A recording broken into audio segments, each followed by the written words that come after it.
شرکت تولیدی فولادسازان جم سهامی خاص در سال 1384 به منظور انجام فعالیت‌های بازرگانی در زمینه آهن و فولاد تأسیس گردید و بر اساس تجربیات به دست آمده در این زمینه سرمایه‌گذاران شرکت تمایل خود را به فعالیت در بخش تولید انواع شمش‌های مقاطع ساختمانی و صنعتی اعلام نموده و نهایتاً در سال 1386 پس از اخذ مجوزهای لازم اقدام به تأسیس کارخانه ذوب و ریخته‌گری مداوم در زمینی به مساحت 25,000 متر مربع و ظرفیت 150,000 تن در سال را نمودند که فاز اول آن در سال 1389 بهره برداری گردید و همچنین علیرغم نوسانات شدید قیمت شمش‌های فولادی و بدون بهره‌گیری از تسهیلات بانکی فاز 2 پروژه با افزایش ظرفیت به مقدار 60,000 تن در سال مورد بهره برداری قرار گرفت.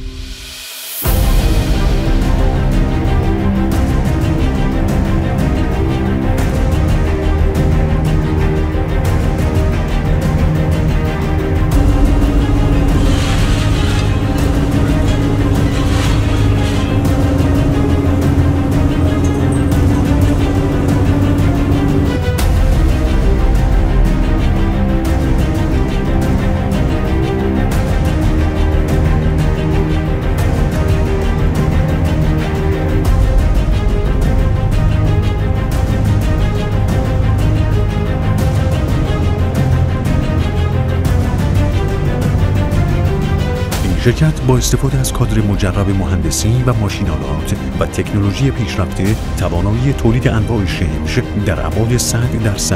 تا 200x200 میلیمتر در طول مورد سفارش از 4 تا 6 متر با دستگاه ریخته‌گری مداوم با تنوع در آنالیزهای مختلف و فولادهای آلیاژی را دارد که مورد نیاز صنایع نورد فلزات مخصوصاً تولید انواع مقاطع فولادی نظیر میلگردهای صنعتی و ساختمانی، نقشی، ناودانی، تیراهن و غیره مورد نیاز میباشد.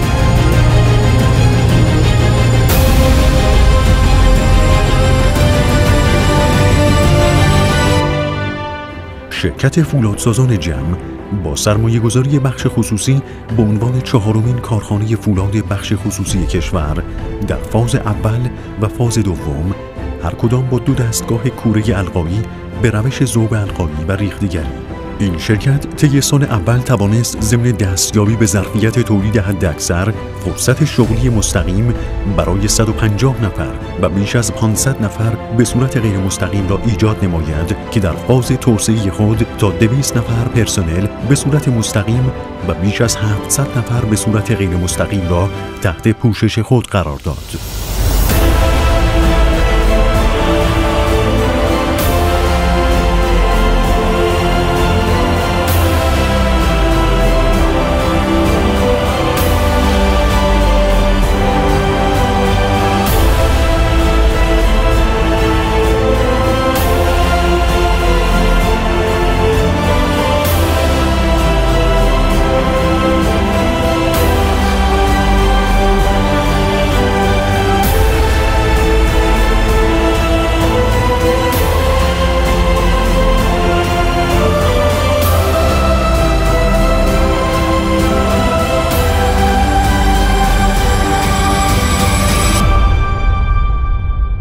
این شرکت موفق به دریافت گواهینامه‌های مدیریتی بین‌المللی گردیده که می‌توان به گواهینامه ایزو 14001، ایزو 18001، ایزو 9001 و تاییدنامه‌های مدیریتی دیگر اشاره کرد.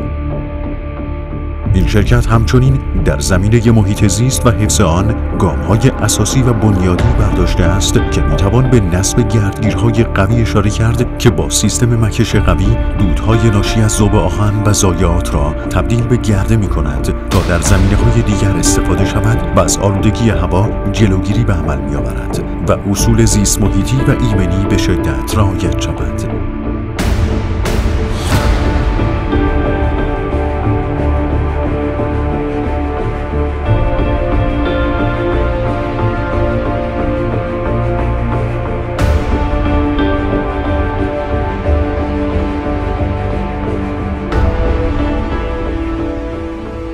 افتخار شرکت فولادسازان جم در این است که محیط زیست اطراف سالم و پاکیزه باشد.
شرکت تولیدی فولادسازان جم